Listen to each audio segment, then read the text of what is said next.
কেমন আছেন সবাই? ত্রিজগতের এ পর্বে আপনাদের সবাইকে স্বাগতম।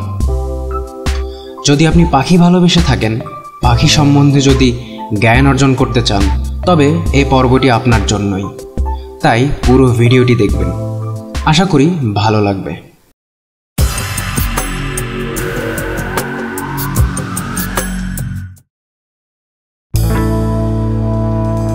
অতিথি পাখির আসার কারণ। ভিনদেশে এসব অতিথি পাখি কিছু প্রাকৃতিক কারণে আমাদের দেশে বা অন্যান্য দেশে যেতে বাধ্য হয়। কেন বাধ্য হয় সেটা বলছি এবারে। শীত এলে আমরা অনেকেই সোয়েটার জ্যাকেট পরে ফেলি, আর সুযোগ পেলে ঢুকে যাই লেপ অথবা কম্বলের তলায়। প্রচণ্ড শীতে পাখিরা কি করবে?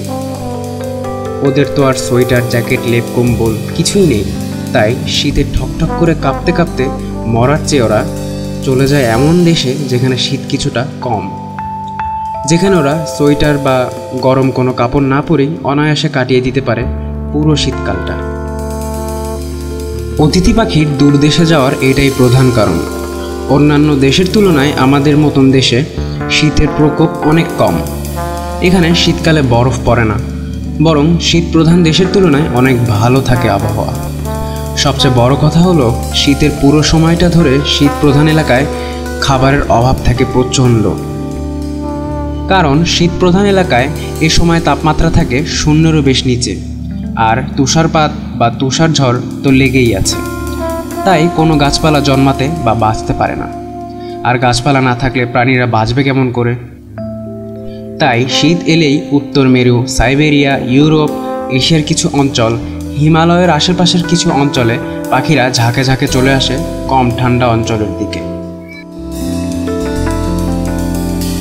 অতিথি পাখিদের পথ চিনে ফিরে যাবার রহস্য। অতিথি বা পরিযায়ী পাখিদের কাছে কম্পাস, মানচিত্র বা কোনো যন্ত্র নেই, কিন্তু তারপরও তারা বসন্তের সময় ঠিক নিজের বাসা চিনে ফিরে আসে।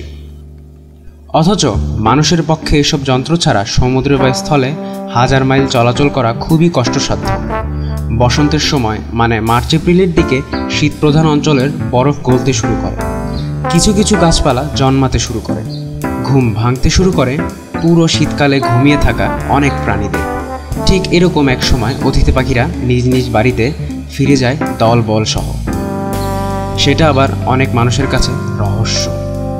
অনেক দিন ধরেই বিজ্ঞানী, গবেষক বা পাখি বিশারদরা এই বিষয় নিয়ে রহস্যের মধ্যে আছে। গবেষকরা বলেছেন, সমুদ্রের নাবিকরা যেমন কম্পাস ব্যবহার করে পথ চলে, এই পাখিদের দেহে সেরকম কিছু একটা জন্মগতভাবেই আছে, যা তাদের পথ চলার সময় দিক চিনতে সাহায্য করে। অনেক সময় সূর্য ও নক্ষত্রের অবস্থানের উপরেই এরা নির্ভর করে। পরিষ্কার মেঘমুক্ত রাতে যখন আকাশে নক্ষত্র দেখা যায়, তখন পরিযায়ী পাখিরা নির্বিঘ্নে পথ চলতে পারে বলে প্রমাণ পাওয়া গেছে। ফাতসীমা পদ্ধতি। ফাতসীমা পদ্ধতি নির্দিষ্ট কিছু গোত্রের অন্তর্গত নির্দিষ্ট কয়েকটি প্রজাতির পাখির শিকার করা বা খাদ্য আহরণের একটি পদ্ধতি। কাঠঠোকরা আর হামিংবার্ডেরা এ পদ্ধতি অবলম্বন করে খাদ্য আহরণ করে। এই পদ্ধতিতে পাখিরা একটি নির্দিষ্ট সীমার মধ্যে অবস্থিত বাছাই করা কয়েকটি বৃক্ষ, পুষ্প অথবা স্থানের মধ্যে খাবার অনুসন্ধান করে বেড়ায়। যেমন হামিংবার্ড মধুর খোঁজে নির্দিষ্ট কিছু ফুল গাছ ঘুরে বেড়ায়। এই গাছগুলো তাদের ফাতসীমা।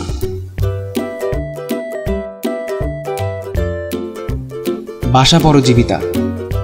বাসা পরজীবিতা বলতে কয়েকটি নির্দিষ্ট প্রজাতির পাখি, মাছ ও পোকামাকড়ের এমন একটি স্বভাবকে বোঝায়, যে স্বভাবে প্রাণীরা তাদের সন্তান লালন পালনের ভার অন্য কারো উপর চাপিয়ে দেয়। এ ধরনের প্রাণীদের বাসা পরজীবী বলে। আর যেসব প্রাণী বাসা পরজীবী প্রাণীদের সন্তান লালন পালন করে, তাদেরকে বলে পোষক বাসা। পরজীবিতা একই প্রজাতির বা দুটো ভিন্ন প্রজাতির জীবের মধ্যেও ঘটতে পারে। বিশেষ ধরনের এই পরজীবী ব্যবস্থায় পরজীবীরা সাধারণত পোষকের বাসায় ডিম পেড়ে যায়, আর পোষক পরজীবী ডিম ফুটিয়ে তার সন্তানকে নিজের সন্তান ভেবে লালন পালন করে।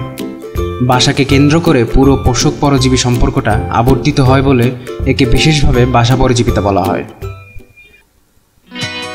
বাস্তুতন্ত্রের ভারসাম্য রক্ষার একটি প্রাকৃতিক পদ্ধতি হচ্ছে বাসা পরজীবিতা। কারণ বাসা পরজীবী জীব পোষকের বাসায় ডিম পেড়েই ক্ষান্ত হয় না। অনেক সময় পোষকের ডিম বাচ্চারও ক্ষতি করে। এমনকি পরজীবীর সন্তানরাও প্রত্যক্ষ ও পরোক্ষভাবে পোষকের ডিম বাচ্চার ক্ষতি সাধন করে। এর ফলে পোষকের পরিমাণ প্রকৃতি বিপজ্জনক হারে বেড়ে যায় না। প্রকারভেদ: 2 ধরনের বাসা পরজীবিতা দেখা যায়। নম্বর 1, অন্তঃপ্রজাতি বাসা পরজীবিতা। এ ধরনের বাসা পরজীবিতায় একই প্রজাতির 2টি সদস্যের মধ্যে পোষক পরজীবী সম্পর্ক দেখা যায়। নম্বর 2, আন্তঃপ্রজাতি বাসা পরজীবিতা। 2টি ভিন্ন প্রজাতির জীবের মধ্যে পোষক পরজীবী সম্পর্ক থাকলে সেটা আন্তঃপ্রজাতি বাসা পরজীবিতা। পাখিদের বাসা পরজীবিতা। পাখিদের মাঝে বাসা পরজীবিতার ব্যাপারটি সবচেয়ে বেশি।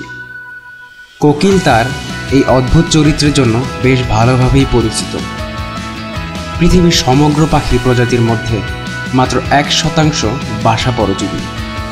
মোট 103 প্রজাতির পাখি বাসা পরজীবী।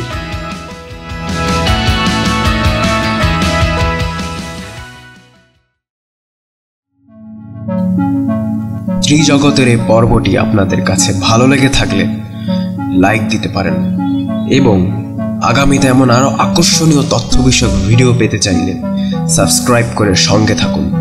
ধন্যবাদ।